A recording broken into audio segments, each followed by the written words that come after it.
back to Lex Reads. So in today's video, we are going to do books that were written in the 60s. As you guys know, I've done 90s, 80s, 70s, and now 60s.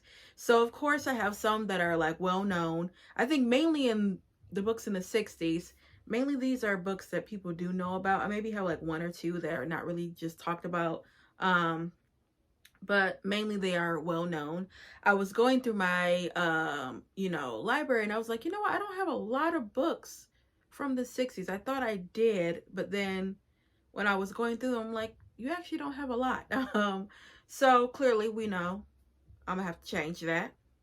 But the ones I do have, there's some gems. So let's just get started. So the first one, everyone knows this. Everyone knows this. The Autobiography of Malcolm X. Now, this was published in 1965. It actually was published after he was assassinated. So it was published 9 months after he was assassinated. As you guys know, it talks about his life. But I do think that people, they try to diminish Malcolm X. And they, when you think about him, they're always like, oh, he would say white men are devils and all white people are evil. I think if you really research him, towards the end, he kind of changed it. He was kind of going towards Martin Luther King's aspect of things, that peaceful, mentality. But his thing was, when he says by any means necessary, he was saying that if they have guns, then we got to have guns. But we're just not going to go out and shoot, all white people. He wasn't saying that. People, they just generalize him and make him seem like he was just such a bad man, but clearly he wasn't. But yeah, this, well known.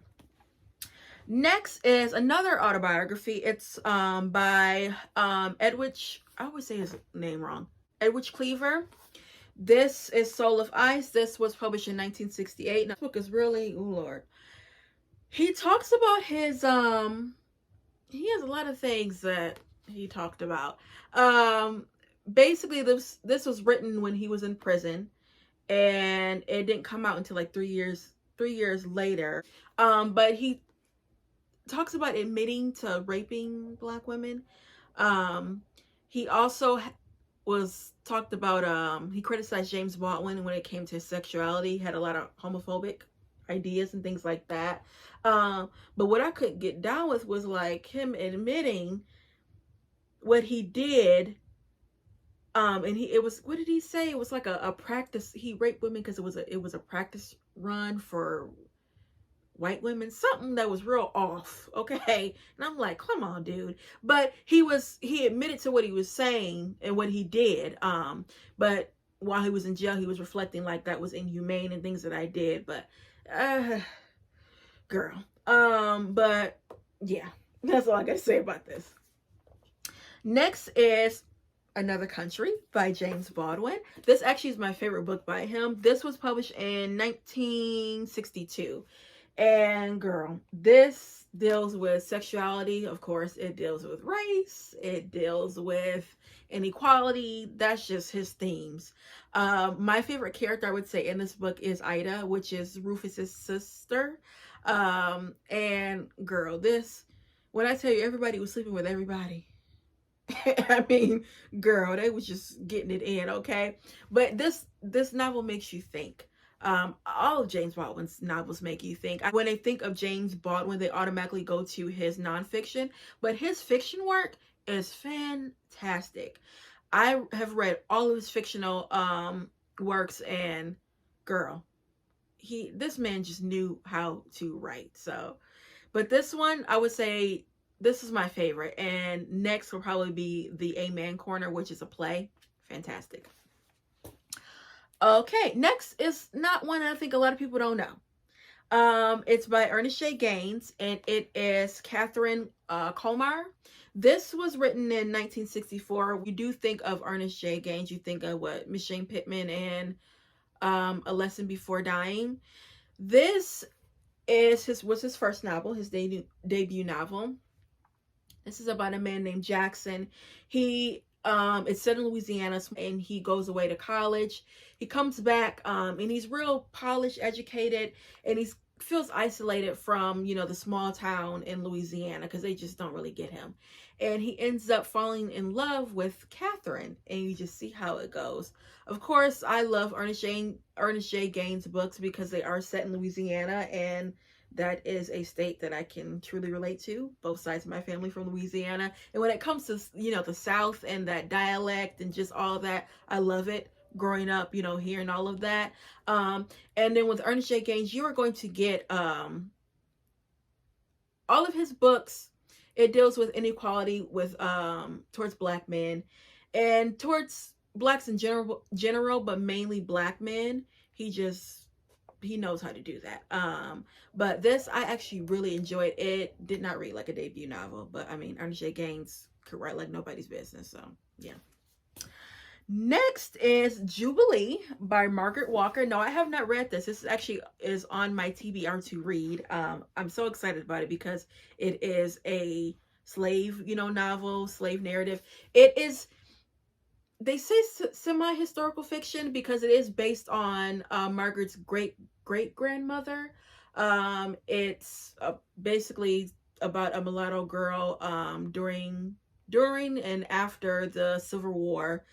And like I said, it's based on her grandmother. I know I was really intrigued to read this because she actually Margaret Walker sued Alex Haley.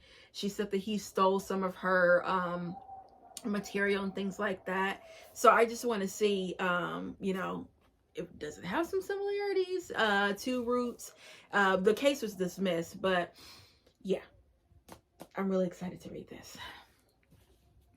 Next is a play by Langston Hughes. It's called Black Nativity. This was published in 1961. And this play was the first play written by an African American to be staged off Broadway. And it's Christmas carols sung in gospel form. This actually was made into a movie a couple years ago. I actually remember seeing it in theaters. It has Forrest Whitaker, Angela Bassett, Jennifer Hudson, Tyrese Gibson. It was really good because of course the music, and then you got Jennifer Hudson. Come on now. But I actually really did enjoy this. I like to read this during Christmas time. It was really a really good play. I mean, it's Langston Hughes. He can write anything, okay? So yeah, and this was really short. Real short. It's literally like 36 pages. And I actually got this from Amazon. My sister bought it for me for Christmas. Next is, of course, I Know Why the Caged Bird Sings by Maya Angelou. This was published in 1969. This is probably one of my favorite books of all time. This is the first book I read on my own when I was about 14. I was a late reader. This, fantastic. I mean, it's just, this is Maya Angelou's life. And I've read all of her autobiographies. Amazing. It's Maya Angelou, okay? And this also is a TV movie. Her mother is played by Diane Carroll. I'll put it down in the description box because it is fantastic. Love it. Not a lot of people know that it was a TV movie. Next is Gwendolyn Brooks, The Bean Eaters. Now, I have this collection. It's Blacks. It's called Blacks, clearly. This has basically almost all her collections, and it has her one novel. But The Bean Eaters came out in 1960, and basically that deals with social isolation and equality, and it also deals with men and women that live in the south side of Chicago. I'm a fan of Gwendolyn Brooks. I'm not a person that is really into poetry, but when I do read poetry, I tend to pick up her, Langston, and Paul Laurence Dunbar. But this collection, I would urge you guys to get because it does have a lot of her works. But yeah, I did want to highlight the Bean Eaters because it is a really good collection. And then lastly is a autobiography by Lorraine Hansberry, To Be Young, Gifted, and Black. This actually is a play. It's really neat. So it's about her life, but it's in, you know, play form. So this was published in 1969. It actually was published after her death. I believe Lorraine Hansberry died in 1965, and this came out in 1969. And how this came about is after she passed, her ex-husband started collecting some works of hers that was like not published, and he turned it into a play, and then that play turned into the autobiography of her life. So that was real neat. But also too, the song by Lena Horne, Lord, Lena Horne. Also too, the song by Nina Simone, To Be Young, Gifted, and Black, was actually inspired by Lorraine Hansberry. You guys know Lorraine Hansberry. She's known for A Raisin in the Sun. Fantastic woman. She died really young at like, what, 36 or something like that. I believe she had cancer. This, again, it was fantastic because I keep on saying, I mean, I've never read a autobiography that was in play form. So yeah, I mean, just, she was a fantastic woman. She was a brilliant woman. But yeah, I would urge you guys to pick this up. It doesn't read like an autobiography, and then it's a play, so it kind of goes really fast.